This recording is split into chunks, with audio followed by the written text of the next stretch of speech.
Alright, so it actually just turned 2022 at the time of me recording.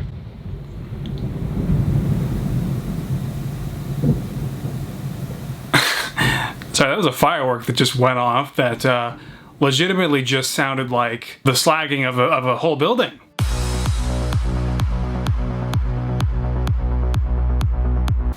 Okay, well, nuclear blasts notwithstanding. I got this really cool new Bo-Katan custom minifigure finally in from Phoenix Customs, which I want to show you right now when I'm not getting mini heart attacks from 2022 fireworks. Jesus. Okay, so I will no doubt eventually review this figure on my channel, but this was a pre-order I put in. I think we all put the pre-orders back in like maybe the start of 2021, January sometime, I think. I don't even remember. But it's finally here now. And this is, of course, a collaboration between both Phoenix and Cold Blood Customs, who, of course, are known for making the best Mandalorian helmet and accessory pack that this community has had thus far. And you can see that this is just, I mean, an excellent minifigure, of course, as always. That is, of course, why, you know, Phoenix Customs is my favorite seller, because when you see the renders, what you eventually get in person directly reflects it, and you are not missing out on what is seen in those renders. And so you can see here with the custom helmet, the custom rangefinder being glued in place, the brick arms Westar 35s. We even have a custom jetpack on this one, which is really cool because this is actually attached via a micromagnet strip within the torso that connects to two other little micromagnets that are actually installed into the back of the custom molded piece, which is really cool. And even I don't do that on my customs yet because it's just such a pain to get magnets of any kind within a Lego minifigure torso. But I mean, you can't really see it here. It's just the lighting. The printing is incredible. The designs are amazing and perfect and wrap around the minifigure so seamlessly. And of course, Phoenix custom minifigures are all pad printed, just like Iron Spider back here, who is still my favorite custom by Phoenix next to his Dark Knight Batman that I have to have in the background there.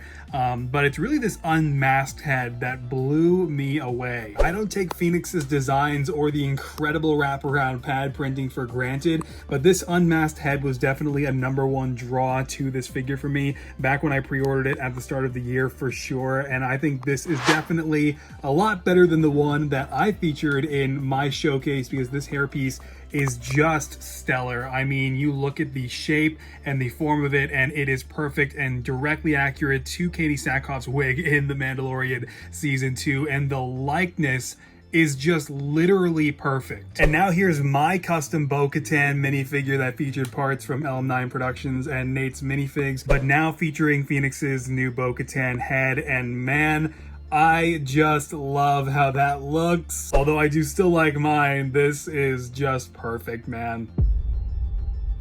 All right, it's already that time of the year again. It's the end of the year where you look around your room and you think, this is my room in 2022. This is about to be my future room.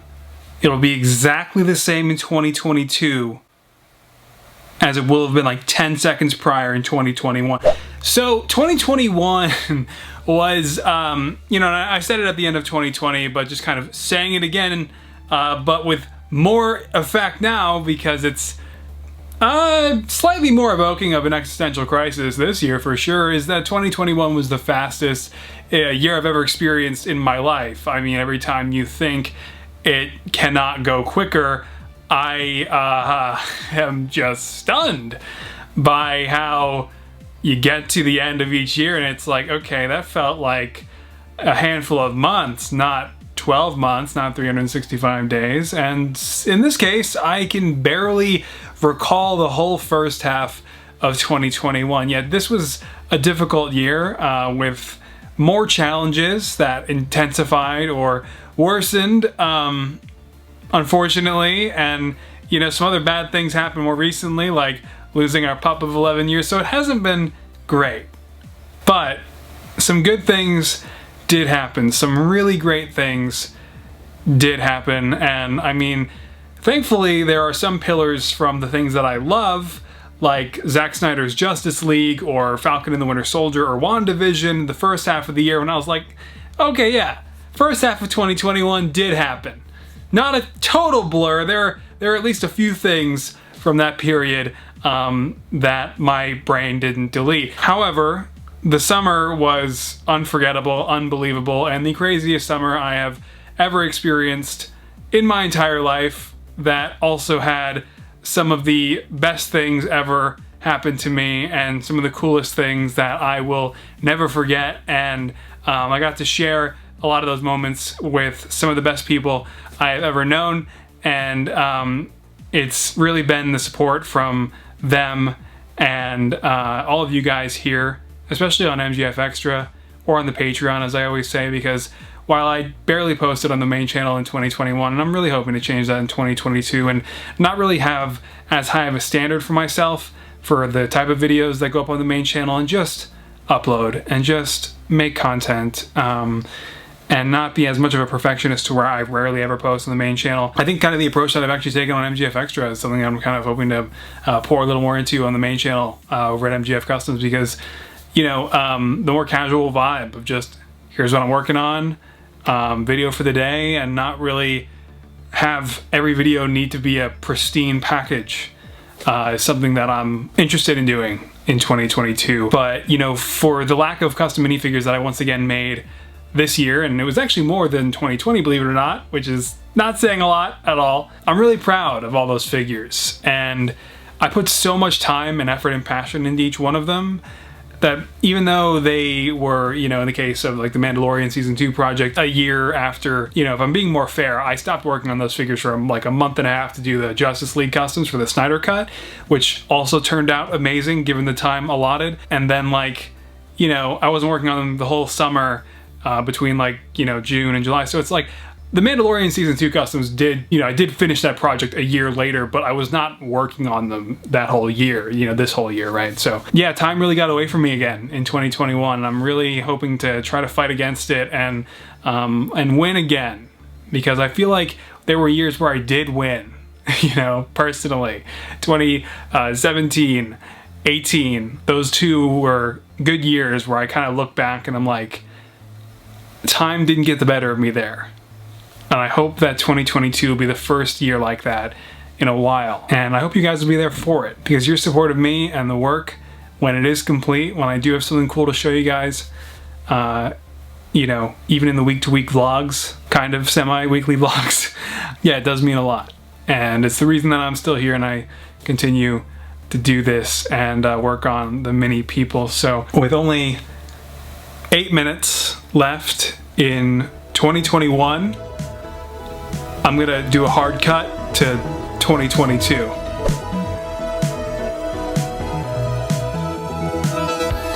Always have found the turn of the calendar to be arbitrary anyway, especially with the last few years. So while we exit a year that has taken more than it gave, I'm hoping to outcreate whatever 2022 might try to take. So yeah, goodbye 2021. It was real. And now it's 2022. There you go. Arbitrary turn of the calendar, new year, back to even numbers. Thank God. Let's try again. Okay, we are a few days into 2022 now, and the new year had kind of, unfortunately, yesterday greeted us with a day of no power already, a snow/windstorm very early in the morning on the 3rd, knocked out our power for the whole day, and it became a very eventful day that eventually ended with getting the generator hooked up and running wires everywhere, and then, of course, the power came back on before the cold night started, like an hour later. So now, today, I'm just kind of easing back into things, and of course, editing the vlog to go out one day late because of the power outage. But also, I've been updating my collection in a couple areas that I actually want to share with you guys really quick. I finally got my Marvel Studios Disney Plus series all on a base plate and ready for display. They have previously just been all over my studio ever since the review for all these months, and I plan on putting them right up like there where the Disney minifigures are, the 2 series of Disney minifigures, which I intend to move up to the top shelf which if some of you guys might remember is kind of my random crap shelf that I still value and need a place for the collection anyway. And even got a hidden lizard figure way up there. My Amazing Spider-Man figures are back there behind my X-Men little setup that only has Mystique actually out of the box, so I had no place along the wall to put her with the other X-Men figures. Anyway, this is my little updated Spider-Man display, which now actually has the new No Way Home Sanctum build, which I put together on Christmas Day. Very fun little build and really accommodating for displays like this, because now, of course, I was able to attach a bunch of villains up there, including the non-official Prowler, which is a knockoff figure, and so is Spider-Ham and parts of Spider-Noir, but I don't really care. And I've got some great minifigures up here that I think you can pretty much already pick out for yourself that I'm really happy with and how they're all set up. You've also got a little bit of a Spider-Man PS4 setup over here that uses John Bubniak's painted face I did though,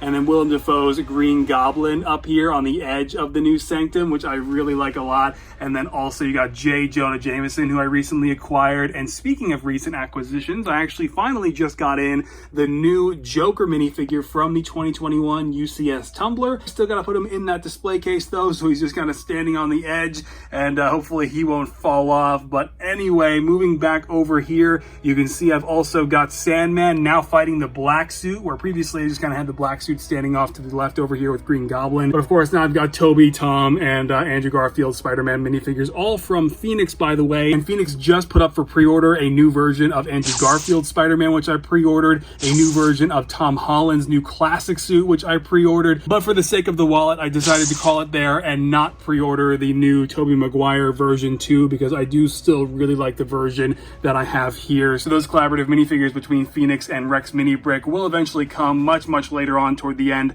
of 2022. But yeah, just quick little collection update for you guys. And even though it's getting a little crowded, I am really enjoying my little Spider-Man corner. Now, before the power went out, I was making use of my new second monitor over here. And as a matter of fact, I was playing Halo 4 while the power was out last night. We're using the generator. I figured, you know what, instead of powering lamps to paint, I'm just gonna play Halo. And it was actually a good time. Anyway, yeah, before that, I was playing back. I actually rewatched all of Daredevil season 1, and I'm already well into 2, while just working on Andrew Garfield's Spider-Man mask, which so far is coming along really well. It's a more complicated design than you know, any of Tom Holland's masks, and I think even Tobey Maguire's mask, because I mean, Andrew's webbing is just more plentiful and woven around the mask and a lot of the arms, especially, in a more complex way, and he has more lines around the waist and stuff. So it's definitely taking a while to paint Andrew Garfield's Spider-Man suit, but it is going well, and you guys will see it soon, along with hopefully the first tease of Tobey Maguire's suit as I kind of progress into the project now, because I don't really want to just come back to the main channel with a comparison video or some other type of video. I've been off the main channel for a while and continue over here on MGF Extra, of course, now into 2022, because it is easier content, right?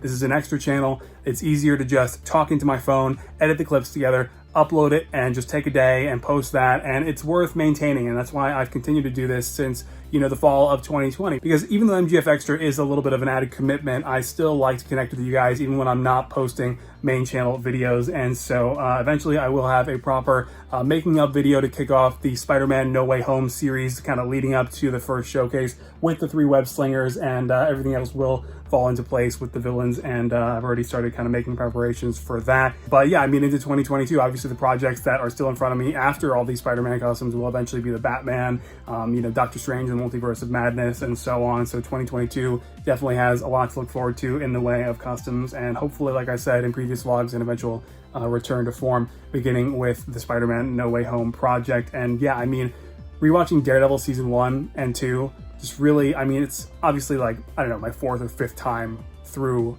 the series. And after watching the Hawkeye finale, which was fun and satisfactory for the most part, a really great time, they did not handle Vincent D'Onofrio's Wilson Fisk at all. They were not consistent with his character from the Netflix series. And while the Netflix series is darker and more intense and not really, you know, fitting for the MCU, and I understand changes have to be made, the changes that they did make, just out of simple respect to the comics, instead of actually, in my opinion, favoring what the character needed in his return and now debut in the MCU, I, you know, have a newfound appreciation for the Netflix shows and the phenomenal performances that, you know, Vincent D'Onofrio, Charlie Cox especially, and the entire cast, Deborah Ann Wall, I mean, even the actor who plays Foggy Nelson, just phenomenal actors whose performances I don't know that the current MCU is necessarily ready for yet, so I'm hoping that they will be a little bit more respective and consistent of Vincent D'Onofrio's incredible Wilson Fisk,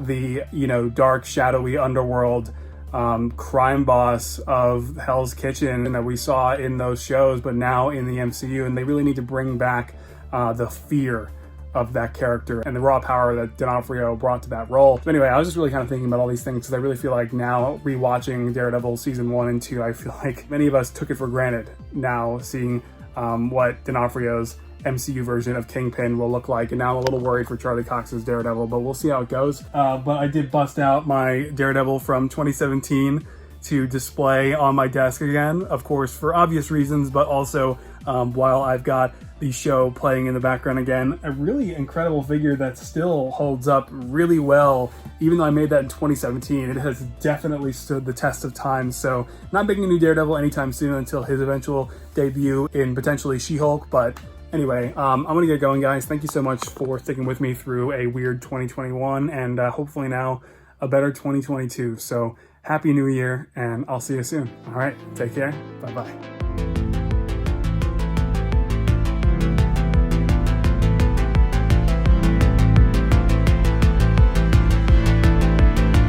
I guess I'll pull up the analog clock.